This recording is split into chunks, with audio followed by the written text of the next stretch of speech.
नमस्कार, मैं आज 24 लाख स्टूडेंट से बात करना चाहता हूं जिनको नीट पेपर लीक से नुकसान हुआ। सड़क से संसद तक हम आपके साथ खड़े हैं।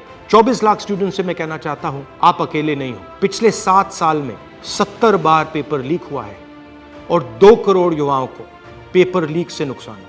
एक साथ हम ये लड़ाई लड़ेंगे और ये लड़ाई जीतेंगे। मेन इशू जो है वो हमारा पेपर लीक है। Sir, it's not only about 24 lakh NEET students, it's about whole family. There was a digital leak also this time. हमारे सोशल मीडिया अकाउंट्स बैन किए जा रहे हैं, हमारी वीडियोस डिलीट की जा रही हैं। मेरा मॉम पूरे सर हम लोग नहीं हो पाता। और आपके हाथ में, अगर आप क्लैरिटी से खड़े हो गए और पीछे नहीं हटे, उन दोनों को आपकी बात माननी पड़ेगी।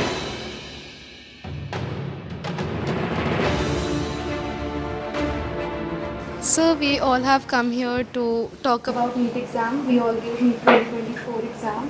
And most of us are 620 plus above who are sitting in this room. Last year 610 was the cutoff. बाकी cutoff 657 पहुंच गई है। 630 जो बेंचमार्क होता है एक रिस्पेक्टेबल स्कोर का, उसमें देखो कंपटीशन तो बढ़ता है। तो जो इन्फ्लेशन रेट है वो 40% से सीधा 400%। सर सिर्फ ये बोलना कि कंपटीशन बढ़ गया और पॉपुलेशन बढ़ गया, I don't think this justifies the statement.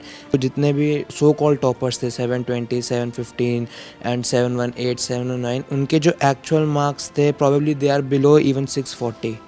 How does that happen? So maybe I feel that there are major 4 reasons. The first one is obviously paper leak. Second was that there was a digital leak also this time, like on Telegram channels, or majorly there were other platforms as well.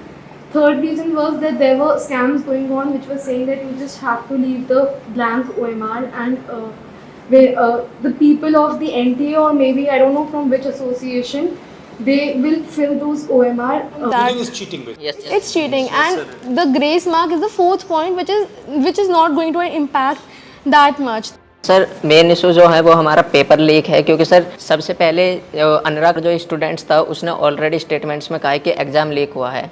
Sir exam leak हुआ है, उसने already proven किया हुआ है। और हम शिक्षा मंत्री श्री धर्मेंद्र प्रधान जी से मिले थे, उन्होंने स्टार्टिंग में कहा था कि एनटीए में कोई ऐसा कुछ गड़बड़ी नहीं हुई है, और जहां पर 2 सेंटर्स पर ये चीज़ देखी गई है उनको हम अभी वहां पर जांच की जाएगी।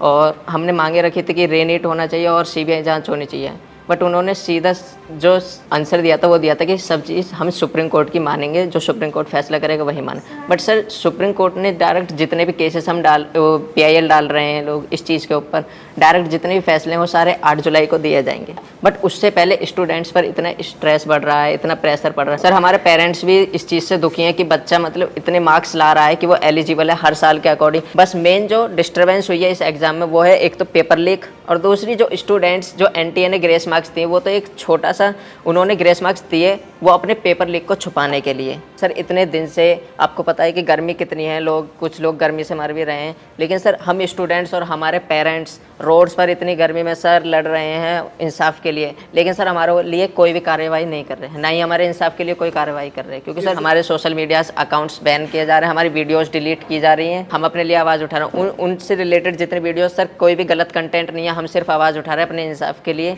उसमें सर हमारे जो सोशल मीडिया अकाउंट है या यूट्यूब अकाउंट है उनको डिलीट किया जा रहा है, बंद किया जा रहा है। 1 day of the whole year, तो वो हमारा दिन डिसाइड करेगा कि हम डॉक्टर बन रहे हैं कि नहीं। मेरा पापा नहीं है सर, डैड नहीं है, मर गया। तो मेरा मम्मी अकेली है सर। सर मैं 2 साल ड्रॉप लिया सर।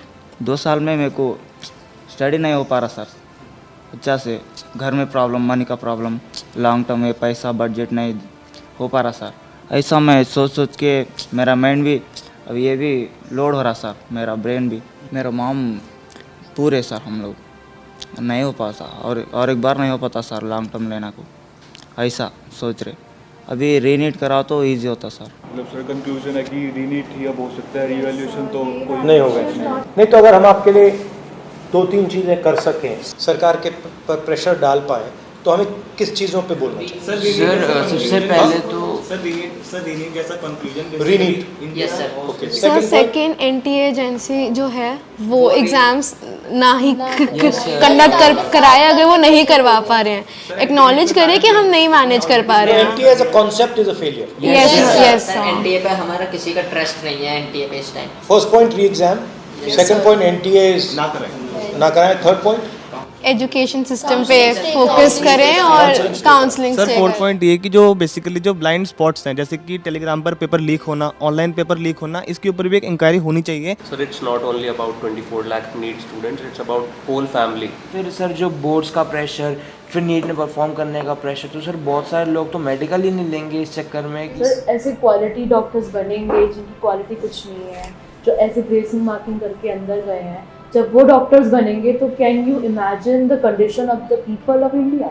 आपको क्या लगेगा, आप अगर वो ऑपरेशन करवाने जाएगा क्या वो वापस लौट के आ पाएगा? हमारे पास इतने सारे केसेस होते हैं, मतलब हमारे मतलब नोन में कि भाई किसी को और का पेशेंट उसका स्टंट डालना है, उसका इंटेस्टाइन निकलवा दिया, उसका किडनी निकलवा दिया।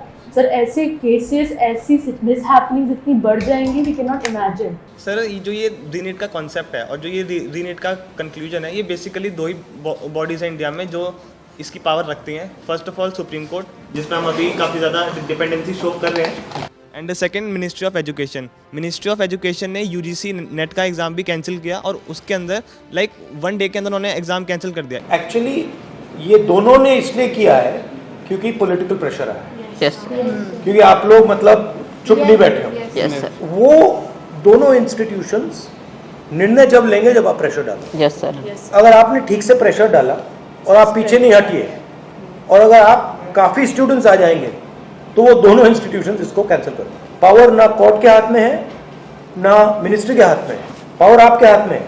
अगर आपने क्लैरिटी से खड़े हो गए और पीछे नहीं हटे, उन दोनों को आपकी बात माननी पड़ेगी। ठीक है, थैंक यू। आपका जो एस्पिरेशन है, आपका जो विजन है, इसी से देश का विजन बनेगा, इसी से देश की प्रगति होगी। अगर सरकार आपकी रक्षा नहीं कर सकती है तो ऑपोजिशन आपकी रक्षा करेगी। ये जो आपका मुद्दा है, इसको मैं पर्सनली संसद में आपके लिए उठाऊंगा और पूरा का पूरा दबाव हम सरकार पे डालेंगे। धन्यवाद।